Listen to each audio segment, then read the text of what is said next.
राम जी का प्रश्न है, गुरु जी राधे राधे। हनुमान जी सूरज कैसे खा गए थे? उनका तापमान तो बहुत होता है। हनुमान जी सूरज कैसे खा गए? Hello friend, welcome back to another video. दोस्तों, आज की वीडियो बहुत ही इंटरेस्टिंग होने वाली है क्योंकि आज की वीडियो के अंदर एक शख्स ने पंडित से बड़ा ही अजीब और गरीब सवाल किया है कि जो हमारे भगवान है हनुमान, उन्होंने सूरज को पकड़ के खा लिया था। इस तरह के सवालात हमें आए दिन देखने को मिलते हैं। कहीं पर राम से रिलेटेड इस तरह के सवालात होते हैं और कहीं पर गणेश भगवान को लेकर। आज की वीडियो के अंदर डॉक्टर जाकिर नाइक साहब ने इन सारी चीजों को बड़े ही अच्छे तरीके से एक्सप्लेन किया है, कहीं तो एक्सपोज किया है। वीडियो को आपने अंत तक जरूर देखना है ताकि आपको हकीकत का पता चल सके। तो बिना किसी देरी के आज की वीडियो शुरू करते हैं। राम जी का प्रश्न है, गुरु जी राधे राधे। हनुमान जी सूरज कैसे खा गए थे? उनका तापमान तो बहुत होता है। हनुमान जी सूरज कैसे खा गए? देखो, हनुमान जी सूरज खा नहीं गए। हनुमान जी ने तो केवल ये बताया है कि पृथ्वी से सूर्य की दूरी कितनी है, वो वहां तक चले गए। युग सहस्त्र योजन पर भानु, है ना, वहां तक चले गए। और हनुमान जी कौन है? एक छलांग मार के समुद्र को पार कर लिया। हनुमान जी कौन है? राम रसायन तुम्हारे पासा, सदा रहो रघुपति के दासा। हनुमान जी उन रघुनाथ जी के दास हैं। रघुनाथ जी भगवान राम की एक आंख सूर्य है और एक आंख चंद्रमा। भगवान चाहे तो सुई के छेद से पूरी दुनिया को, पूरी सृष्टि को, पूरी पृथ्वी को, पूरे ब्रह्मांड को सुई के छेद से निकाल सकते हैं। हाँ, भगवान चाहे तो क्या नहीं हो सकता। एक जरा सी उंगली पर पहाड़ उठा लिया, इतना सा मुंह खोल के ब्रह्मांड दिखा दिया। भगवान चाहे तो क्या नहीं कर सकते। तो जब भगवान जो चाहे वो कर सकते हैं, तो भगवान की इच्छा थी कि हनुमान जी जाएं और सूर्य भगवान के साथ ये लीला करें, तो हनुमान जी ने वो लीला कर ली। तो वो हिंदू दोस्त मुझसे कहेगा कि ये गणेश जो है वो हमारा भगवान है, वो शिवा भगवान का बेटा है, भगवान शिवा। और ये उनकी किताबों में लिखा हुआ है कि गणेश भगवान शिवा भगवान का बेटा है। और एक दिन जब भगवान शिवा अपने घर के बाहर निकलते हैं, उनकी बीवी पार्वती अपने जिस्म से मेल निकालती है और एक बेटा बनाती है। और वो कहती है उस बेटे से कि घर के चौखट पे खड़े रहो, घर के दरवाजे के बाहर खड़े रहो और किसी को भी घर में आने मत देना, मैं आराम फरमा रही हूं। तो उसका बेटा घर के बाहर जाता है और दरवाजे पे खड़े हो जाता है। कुछ देर बाद भगवान शिवा वापस अपने घर पे लौटते हैं और जब घर में दाखिल होने जाते हैं, उस वक्त उनका बेटा उन्हें रोक देता है और कहता है, आप इस घर में नहीं जा सकते, आप दाखिल नहीं हो सकते क्योंकि मेरी मां आराम फरमा रही है। शिवा तेज में आके अपने बेटे की गर्दन उड़ा देते हैं। तो मैं कहूंगा मेरे हिंदू दोस्त से, आपका भगवान अपने बेटे को नहीं पहचान सका, कल जब मैं मुश्किल में रहूंगा तो मुझे कैसा पहचानेंगे? और ये हिंदू दोस्त आपसे कहेंगे, आपको कहने की जरूरत नहीं। और ये कहानी आगे बढ़ती है कि भगवान अपने बेटे का सर इतना दूर उड़ा डालते कि वापस नहीं लेके आ सकते। तो लोगों से कहते कि पहले जानवर जो नजदीक में आएगा आपके, उसकी गर्दन उड़ाओ और मेरे पास लेके आओ। तो पहला जानवर जो उनके सामने आता है वो है हाथी। तो हाथी की गर्दन उड़ाते और शिवा के पास लेके आते और भगवान शिवा अपने बेटे के सिर पे लगाता है और वजूद में आता है गणपति, एक लड़का जिसके सिर की जगह है हाथी का सिर। मैं कहूंगा अब इसको भगवान मानते? मेरा दोस्त कहेगा, अरे जाने देना जाकिर, ये तो कहानी है। अरे लेकिन ये आपका भगवान है क्या?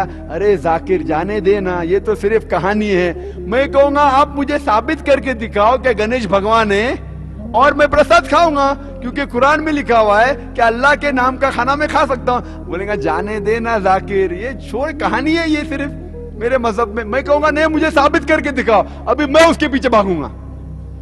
और ये बहुत आसान है, हमें किसी भी गैर मुसलमान के खुदा को गाली नहीं देना चाहिए। अल्लाह ताला फरमाते हैं कुरान मजीद में, सूरह अनाम में, सूरह नंबर 6 आयत नंबर 108 में, आप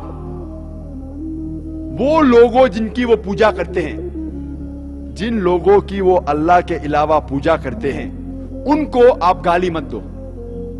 जिन लोगों की वो पूजा करते हैं, इबादत करते हैं अल्लाह के अलावा, उन लोगों को आप गाली मत दो, नहीं तो जहालत में वो लोग अल्लाह सुब्हाना व तआला को गाली देंगे।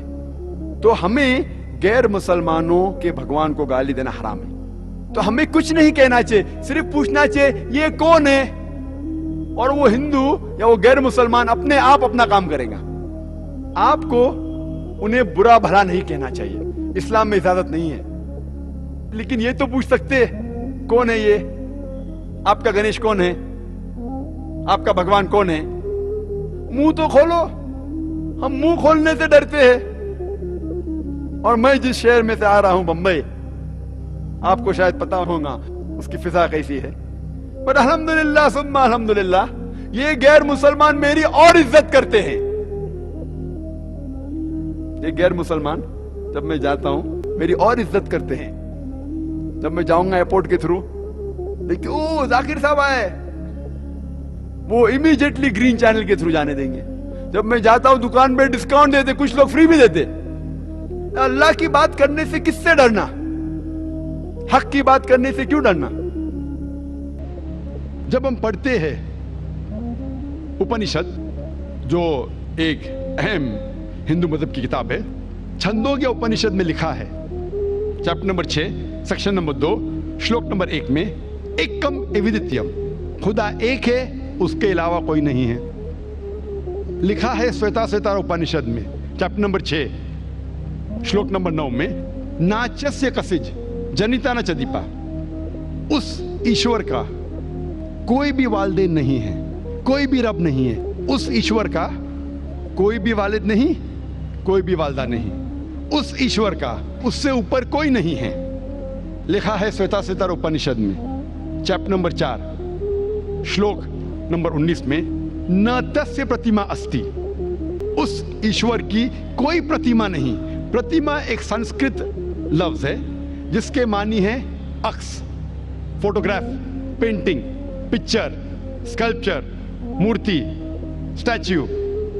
लिखा है श्वेताश्वेतार उपनिषद में अध्याय नंबर 4 श्लोका नंबर 19 में, न तस्य प्रतिमा अस्ति, उस ईश्वर, उस भगवान की कोई प्रतिमा नहीं, कोई अक्स नहीं, कोई फोटोग्राफ नहीं, कोई पेंटिंग नहीं, कोई पिक्चर नहीं, कोई मूर्ति नहीं, कोई स्कल्पचर नहीं। सबसे ज्यादा हिंदू मजहब में पढ़ी जाने वाली किताब है भगवत गीता। भगवत गीता में लिखा है अध्याय नंबर 7 में श्लोका नंबर 20 में कि all those whose intelligence has stolen by material desires, they worship demigods। जो पैसे के पीछे भागता है, जो दुनियावी चीज के पीछे भागता है, वो गलत खुदा, गलत ईश्वर की इबादत करता है। और कई जगह तफसीर में लिखा है, इसके मानी ये भी होता है कि ये लोग जो पैसे और दुनियावी चीज के पीछे भागते हैं, वो मूर्ति की इबादत करते हैं। हिंदू मजहब में सबसे ऊंची किताब, सबसे पाक किताब है वेद। वेद में लिखा है यजुर्वेद अध्याय नंबर 32 मंत्र नंबर 3 में, न तस्य प्रतिमा अस्ति, उस ईश्वर, उस भगवान की कोई प्रतिमा नहीं, कोई पेंटिंग नहीं, कोई पिक्चर नहीं, कोई पोर्ट्रेट नहीं, कोई मूर्ति नहीं, कोई स्टैच्यू नहीं, कोई स्कल्पचर नहीं। यजुर्वेद अध्याय नंबर 32 श्लोक और मंत्रा नंबर 3 में लिखा है, ना तस्य प्रतिमा अस्ति, उस ईश्वर की कोई प्रतिमा नहीं, कोई अक्स नहीं, कोई पिक्चर नहीं, कोई फोटो नहीं, कोई पेंटिंग नहीं, कोई मूर्ति नहीं, कोई स्कल्पचर नहीं, कोई स्टैच्यू नहीं। लिखा है यजुर्वेद में अध्याय नंबर 40 श्लोक नंबर 8 में, ईश्वर पाक है और उसका कोई अक्स नहीं। लिखा है यजुर्वेद में अध्याय नंबर 40 श्लोका नंबर 9 में, अंधात्म पविशंति या असंभूति उपासते। अंधात्म मीन्स अंधकार, अंधेरा। वो लोग अंधेरे में दाखिल हो रहे हैं, वो लोग जो असंभूति की इबादत करते हैं। असंभूति मानी कुदरती चीजें, हवा, पानी, आग। वो लोग अंधकार में दाखिल हो रहे हैं, वो लोग जो कुदरती चीज की इबादत करते हैं। और आगे लिखा है वो लोग और गहरे अंधकार में और गहरे अंधेरे में ढल रहे हैं, वो लोग जो संभूति की इबादत करते। संभूति मतलब इंसान की बनाई हुई चीजें, टेबल, चेयर, मूर्ति, गाड़ी, इसकी अगर इबादत करेंगे तो और गहरे अंधकार में आप जाएंगे। लिखा है ऋग्वेद में किताब नंबर 20 अध्याय नंबर 58 श्लोका नंबर 3 में, देव मां असि, उसके मानी ईश्वर महान है। और सबसे पाक किताब वेदों में से 4 वेद है, सबसे पाक वेद है ऋग्वेद। ऋग्वेद में लिखा है किताब नंबर 1 में अध्याय नंबर 164 श्लोका नंबर 46, एकम सत्य विप्र बहुधा विदान्ते, सत्य एक है, हकीकत एक है, ईश्वर एक है, खुदा एक है। और साधु संत लोग ईश्वर को, खुदा को कई नामों से पुकारते हैं। और सिर्फ ऋग्वेद किताब नंबर 2 अध्याय नंबर 1 में श्लोक नंबर 1 से 11 में तकरीबन 33 सिफत खुदा के दिए हैं। सिर्फ ऋग्वेद किताब नंबर 2 अध्याय नंबर 1 श्लोका नंबर 1 से 11 में 33 सिफत लिखी गई है खुदा के बारे में। एक सिफत जिसका जिक्र आता है ऋग्वेद किताब नंबर 2 अध्याय नंबर 1 मंत्रा नंबर 3 में, वो है ब्रह्मा। ब्रह्मा कहते हैं हिंदू मजहब में खालिक को, वो खुदा जिसने पैदा किया है। हम मुसलमान को कोई गिला शिकवा नहीं अगर कोई कहता है कि खुदा खालिक है या खुदा बनाने वाला है या खुदा क्रिएटर है या खुदा ब्रह्मा है। लेकिन अगर कोई शख्स ये कहता है कि ब्रह्मा वो खुदा है जिसके 4 सिर है, हम मुसलमान इस पे एतराज देते हैं, क्योंकि आप अपनी किताब श्वेताश्वेतर उपनिषद अध्याय नंबर 4 श्लोका नंबर 19 के खिलाफ जा रहे हैं, जिसमें लिखा है नातस्य प्रतिमा अस्ति, उस ईश्वर की कोई प्रतिमा नहीं, कोई अक्ष नहीं, कोई पिक्चर नहीं, कोई पेंटिंग नहीं, कोई मूर्ति नहीं, कोई स्कल्पचर नहीं, कोई स्टैचू नहीं। तो जी हाँ दोस्तों, वीडियो आपने देखी, होपफुली आज की वीडियो आप लोगों को जरूर पसंद आई होगी। मजीद इसी तरह की वीडियोस देखने के लिए हमारे चैनल को लाइक, शेयर और सब्सक्राइब करना बिल्कुल मत भूलिएगा। मिलते हैं एक और वीडियो में, तब तक के लिए दीजिए इजाजत। अल्लाह हाफिज।